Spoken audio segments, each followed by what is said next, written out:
Hey everyone, and welcome to another episode of Shiggles. I'm that guy Rickster, Hi, this is Darren. and this week we're just going to get right into it. No pleasantries, no asking how you were. This week, What if I wanted to talk about my week? That's so well, rude. well, every other week you never wanted to. I mean, it's fine. It's fine. It's fine.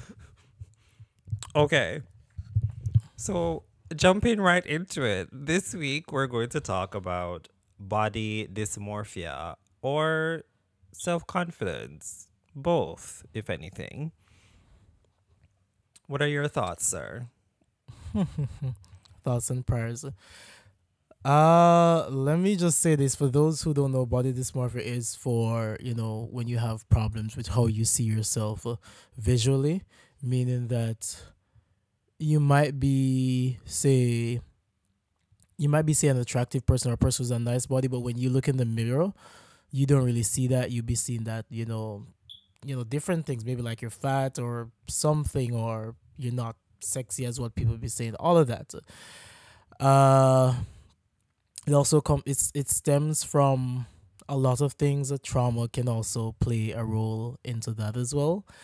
I do think we all have some form of body dysmorphia, no I matter was about how to say, good uh we look, or how confident we are. We all have like a little part of ourselves, like, oh, I'll change this about my lips, or I'll change this about my body, sort of thing. So we all got it. and I guess that's where like plastic surgery would stem from. People looking at themselves and be like, I this could be better. I don't like how this looks. Let's change it. But I think that's on the extreme end of what it is. But as you said, it's literally somebody looking at themselves and what other people are seeing, that's not what they see. Which I think I can say I'm somewhat guilty of that because I'm going to the gym. Yes, taking up your thing now. Going to the gym, and every time people are like, "Oh, your shoulders, I can see it," and I'm just like, I don't see what you're talking about. But okay, cool. I get that, because also one of the issues is that we see ourselves every day in the Yes, mirror. We see ourselves naked all the time. We shower all the time, so we see ourselves, all of that jazz. So when you're constantly seeing something, it's harder to see improvement unless it's drastic. But someone who isn't seeing you every day, would be like, "Oh, damn, like you're kind of like changing." And I'm kind of glad you said the whole gym thing. Go ahead. because that's your thing. I'm kind of glad you said the whole gym thing, because you might have never had body dysmorphia before, but once you start going to the gym and like start seeing certain changes, or like, start comparing yourself to others in the gym, you might develop it. And one of the reason is, I tell people that, when you go to the gym a lot, when you're inside the gym, there's what you call like a gym pump. So you're working out, so all of your muscles, they're pumped because you're constantly working out. So that gives you like a bigger look, especially like when you look in the mirrors and stuff like that. Muscles that are not on steroids relax. So once you're no longer in the gym and doing all of that physical activity, your muscles contract and relax to a more, I don't want to say flabby, but a more softer, non-pumped state. When you see that every day, it's just like when you're out of the gym for a while, it's just like, damn, it feels like I've lost my muscles. I don't really look like, I've been working out and all of that. And that creates a problem for a lot of people who go to the gym. Which is why you have these people who go to the gym like 7 days a week, which I personally do not have time for. I don't know how they do it. I mean, I guess I have an idea why. When you consistently go and like you get into the groove, like there's just, it's like something that you enjoy, or somewhere that you enjoy going, to be honest. But as I said, it does contribute, because for me, I do struggle with that sometimes, because it's like sometimes I'm out of the gym, I'm like, damn, your arms look so small. But that's to me, because people who are like around me are like seeing me, they're like, damn, this big guy, this big tall muscular guy, and I'm like, muscular. So that plays Exactly. a Like I personally don't see the changes that people talk about, and that falls into the whole thing of body dysmorphia. Like if people keep saying this looks good, you're working out, I can tell, but to us it's just like, okay, sure, if you say so. but I mean it's there. It's just the fact that we're so used to seeing ourselves that like we don't play like a lot of things, especially if you're not the overly cocky and conceited type. Yeah. But it's something that not just other people struggle with, maybe like people who are of like certain weights or body types, especially like fat people and stuff like that. They have to look at this person all the time, and how society is when it comes to people being fat and all of that, and that plays like a huge role into like absolutely hating their bodies, and not just fat people too, because when I was skinnier Some and I skinny wasn't going people to the don't like gym, their bodies. and prime example, me, I hated my body so much, and people were like, "Oh, but you have a nice body." I'm just like, to But the you, to exactly to you. you, I have a nice body, being skinny or whatever. But to be honest, I miss the days when I was like a twig. I do. I miss those days. I was so something recently came up on I don't. Instagram. No, but something recently came up on Instagram where like it's saying add a photo of your college days. And I went back looking for photos back in my college days. Like I was so skinny. I was a twig. I miss this. It's And just let's talk weird. about to be honest, most of the times when we're younger, most people are twigs.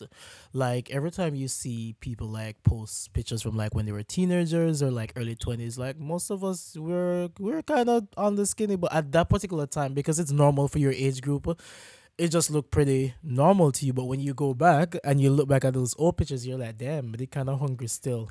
Like I wasn't I being, I wasn't being fed. Hard life, starvation, poverty. but I remember in my early 20s where I was wearing a size 28 or 30. Not 28, like 28, 29. And then I remember literally the year when it switched to 30. I'm like, what the hell is this? What's going No, on? well, for me, and I think I was having this conversation with a friend recently, because when I just moved here like 2 years ago, I was wearing like a size medium shirt. Mm-hmm. No, I can't even wear like a large, to be honest. Like I'm close to XL, and So why you're so big? hearing me say this is just that because I have broader shoulders, and Same. how shirts fit. Sometimes it's not necessarily about like the waist size of the shirt or the bust size. So most times it's like if you have broader shoulders, like you have to wear bigger shirts because then the shirts needs to be And like the that, sleeve lengths. and the sleeve lengths and all of Like that for me, because. when I still wear a medium, but if I'm going to buy like large shirts, if I'm going to have like long sleeve shirts, I have to buy like a large because I don't have the same sleeve length with a medium because of my shoulders. They're Because the sleeve is broad. extremely short, yeah. But it also does affect your self confidence as well. It really does. And I realized that because I struggled with that for so many years. I never had not 1 ounce of self confidence at all. I'd walk into a room and I'd be so nervous that everybody's looking at my body, everybody's this and everybody's that. Now that I'm way more confident in my body, because I've worked on it to be what I want it to be, I'd walk into a room like, hey, what's up? Like I'm not, thinking that, people are judging me for the body type that I have and all of that. And I guess that's You something know, good. with your introverted ass, you're not walking into the room saying, "Hey, what's up?" As in not saying hey what's up, but like walking with my shoulders back, With more my head up, purpose. with more purpose, with more confidence, which I realized that I never used to do that. I'd walk into a room, my head would be down, my shoulders would be hunched, and it's like I don't want to be seen. I don't walk like that anymore. Even my coworker she was like, why you walking like that? And I'm like, what do you mean why you're walking like that? You just walking like all, and I'm like, yeah, because like I'm happy. I'm happy with the body that I'm in. I'm in a So better like I'm gonna walk. place. I'm in a better place. I'm gonna walk like that. And that was eye opening for me because I'm like, you weren't always like this. You struggled with this for so many years. So to see Yeah. that you were able to change this, it's really good. Funny enough, I think it was the reverse for me. When I was younger, I think I had more confidence than I do now. And it all stems again with the body. I mean, I still do have confidence. Let's not joke about that. I do still have confidence, but I don't think my body is where I want it to be. So I'm more self conscious of how I dress and stuff like that. I still walk with a lot of confidence, whatever, but I'm still very cognizant of how my clothes fit me, especially in the tummy region, because I don't like how my stomach looks. I'm working on that. So when I get it back to the place I want it to be, it's over for everyone because I'm going to be out here in these streets. Also, a point that I want to make is that we tend to point out our insecurities a lot when people aren't or weren't even paying attention to it. I think that's something that we should stop, which it adds and it piles onto it because it's like say you don't like your stomach like you do, like instead of like just embracing it and just walking into a room like it's not even there, we walk into a room and present that it's there, and then people see that, pick up on the energy, and then that's more than likely when they comment on it, because like we're just parading it by doing so much to hide it. Like we put it direct, so like No, we no. indirectly like put it right in front of people to For me, I comment know how on. to hide it. I don't breathe. so so whenever we're having a discussion and I mention to people I don't like my stomach, it's to be like, what stomach? I'm like, yes, because I'm hiding it, bitch. That's why you don't see it. But when I go home, I relax and it pops out. Just remember, take a breath. No, take a no, breath. no, no. Take a I breath. don't breathe in public like this. Always Take a sucked in. But people also play a lot of roles in that shit, because people like to comment on people's bodies a Oh, lot. yes. And we do this Yes, they do. without thinking, oh my god, you've gotten so fat. Oh my god, you gotta have like really, really thick skin to be comfortable in yourself. To know that, hey, Especially family members. especially family members. Um Like I said during one of the episodes, the family we were having the conference called Christmas, and my aunt is going to greet my cousin with, "What a way you're fat." like just body shame you just like that out of nowhere. Not like, even hi, not even hello, just and what a way you're fat. and more on a more like somber note, I think it's something that we should try to stop doing it, because it's like you don't We know if this definitely need person to. is sick or there's something going on. Like, point of information with the whole Chadwick Boseman thing, like Boseman, I don't remember his last name, but Chadwick from Boseman. From Black Panther. Like, he was sick, and people are like just dragging him on the internet, like, oh my god, he's so skinny, skin and bones. Like, you don't know what's going on in people's life. Why You they're really looking like don't. that?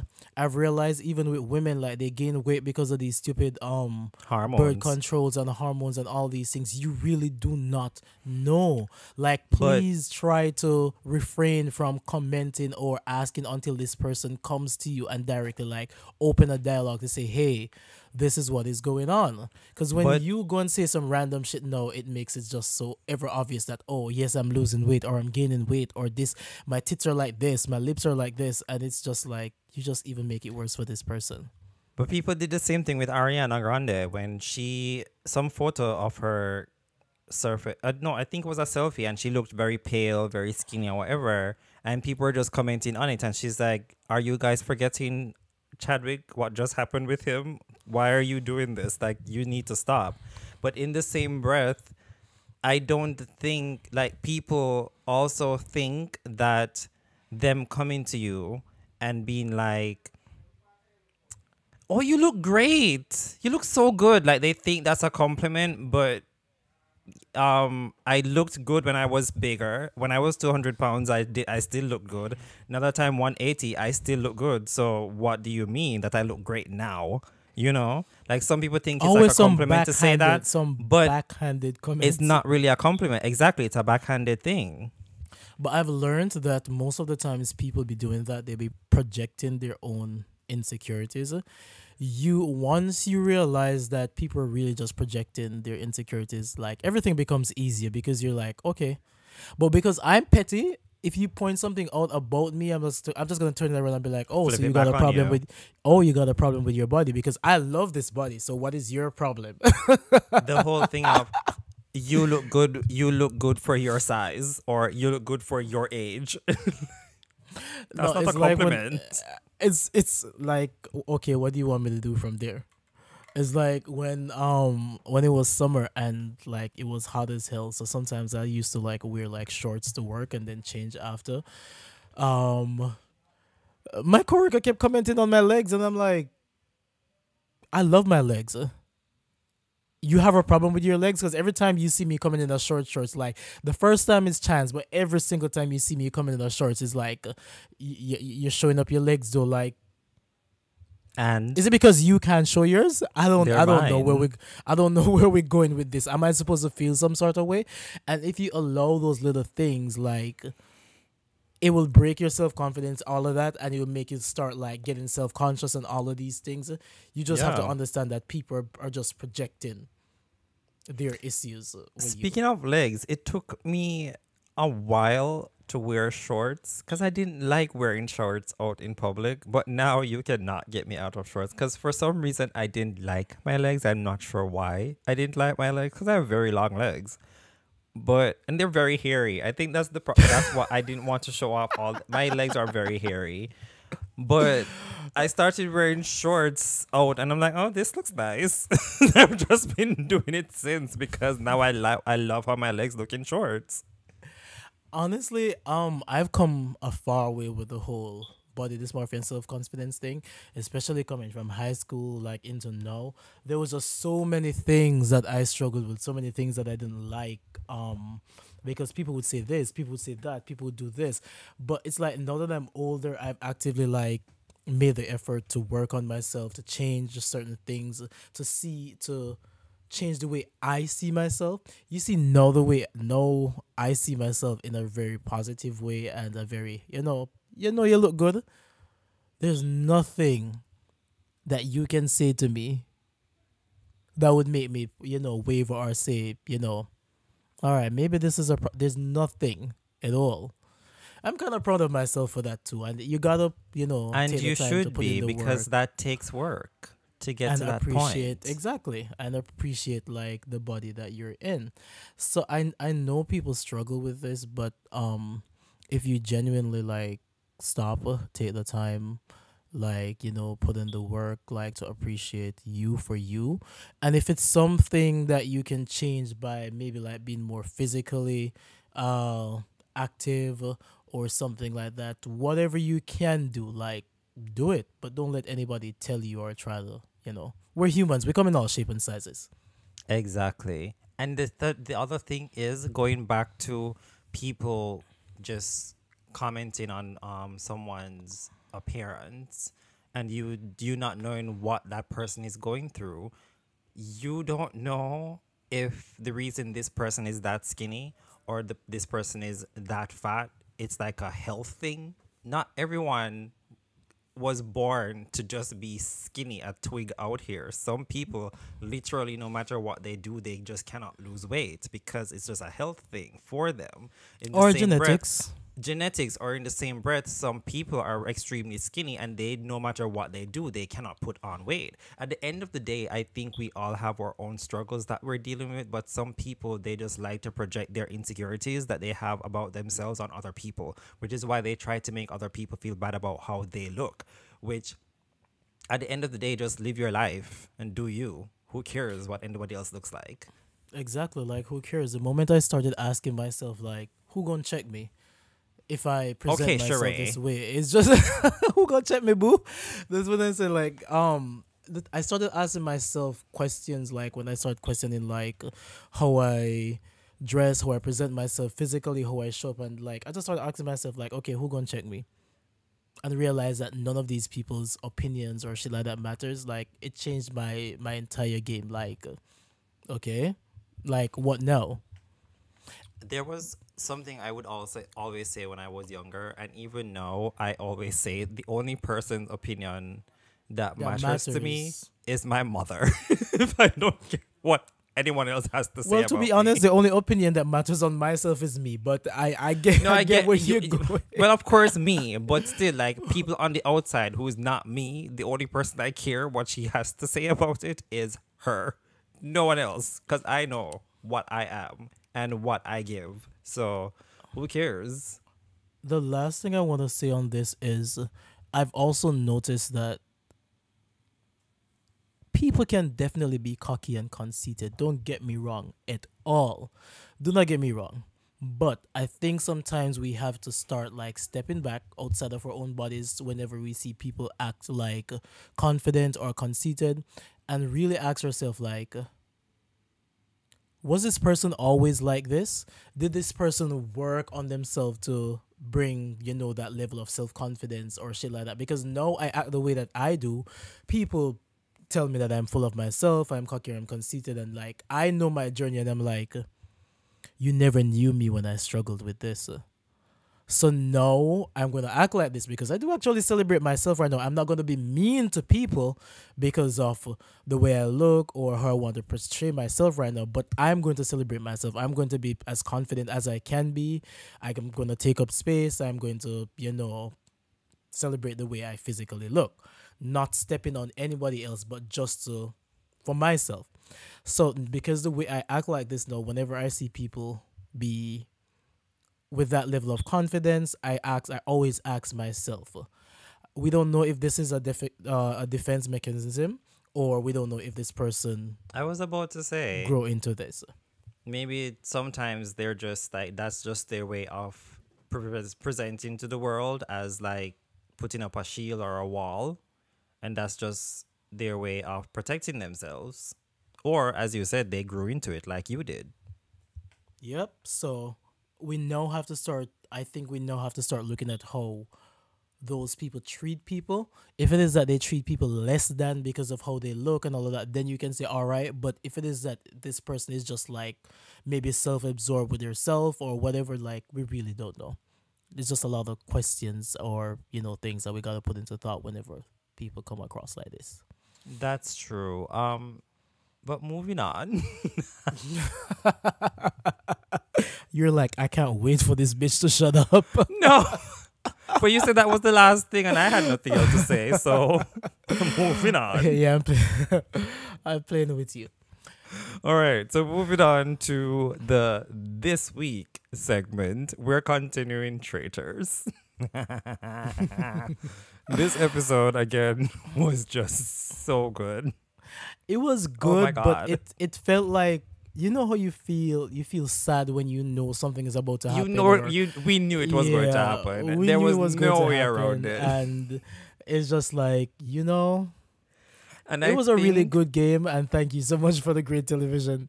I think at this point, Phaedra also knew that her time had come because she wasn't fighting as hard as she did the other episodes. Because at this point, this is now what, the third or fourth episode, they're saying that she is a traitor and she has talked her way out of it. And she even said it at the round table. She's like, I'm just tired.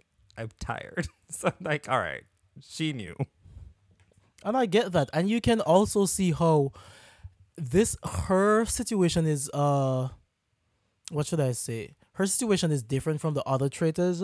It's because the other traitors, I guess they weren't so likable as a person. They really so weren't. it's like people were celebrating, clapping when they got them out. When they got Yeah. Phaedra out, they were like, "Damn, Everyone she's was shocked really such a because- nice person." But it's also Exactly. like Because it's really sad that she actually is. yes, because the aim of the game is to get rid of the traitors, and because of because of her personality and how likable she is, they honestly they were voting for her, but they still were like, In the back of their mind, she's hoping not a she's traitor. not. She's Yeah. one of us. She's a faithful. So when she said, I'm a I'm a faithful, and faithful. everybody was like, oh my God, we sent the wrong person home.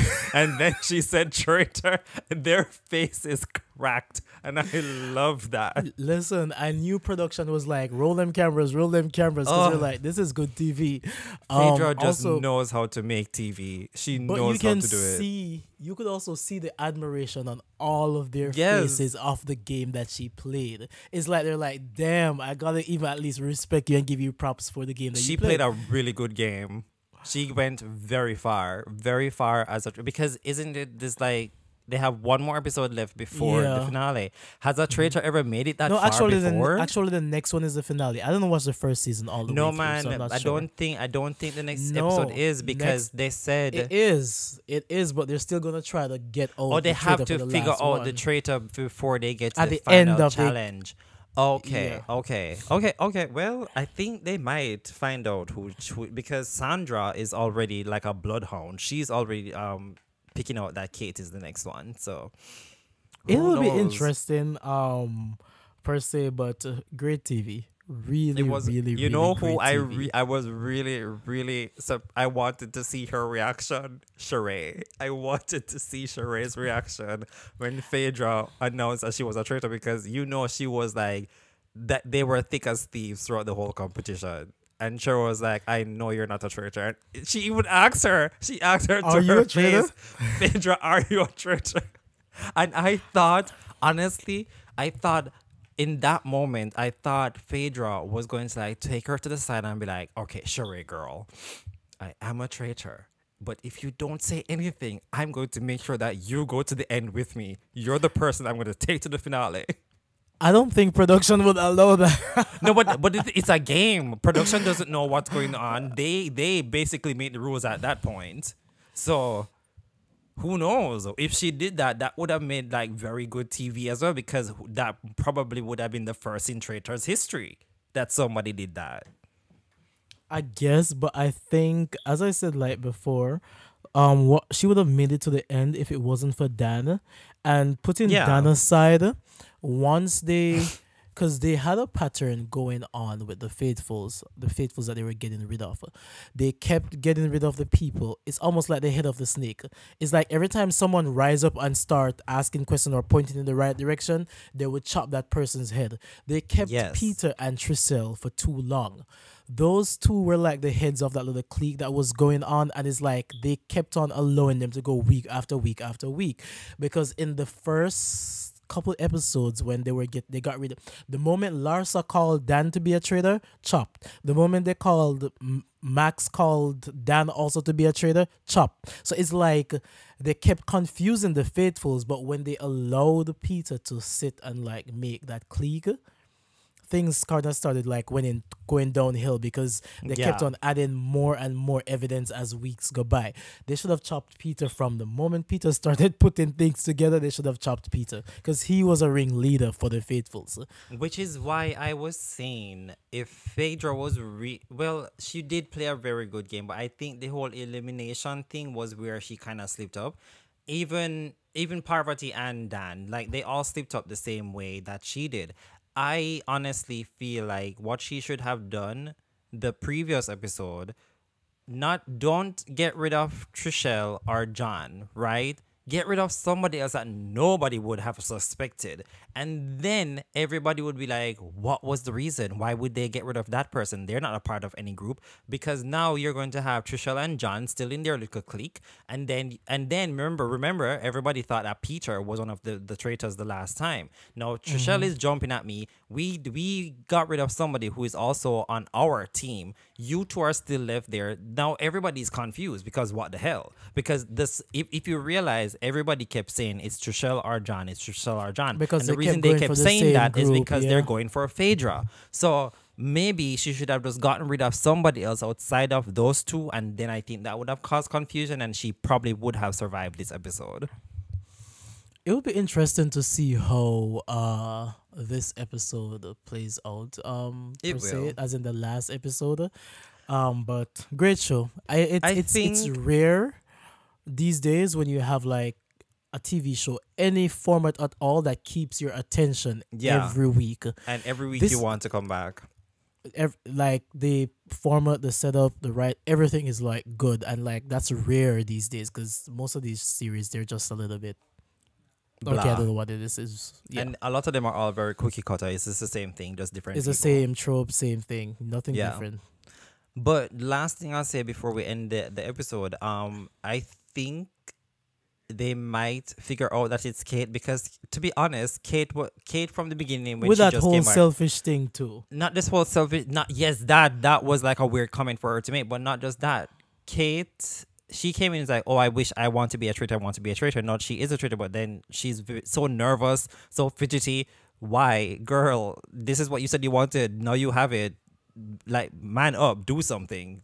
Stop. And the day after she became a traitor, everybody suspected her that something is going on because her personality's changed completely.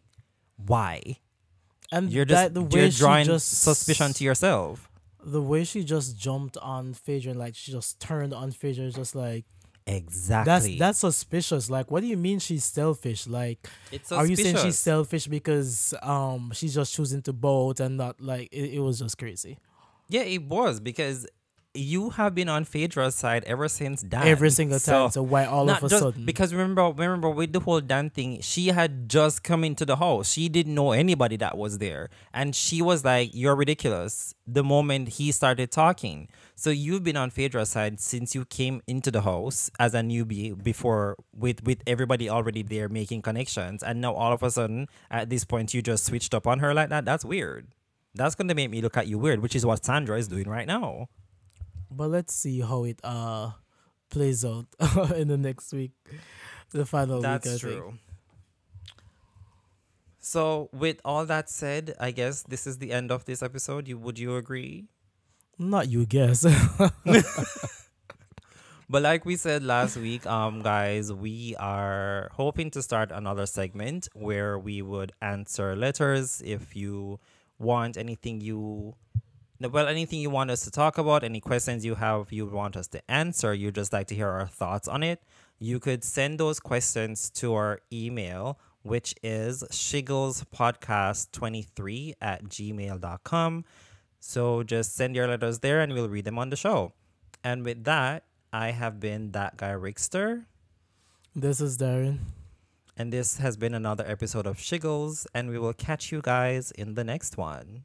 Bye. Bye, guys.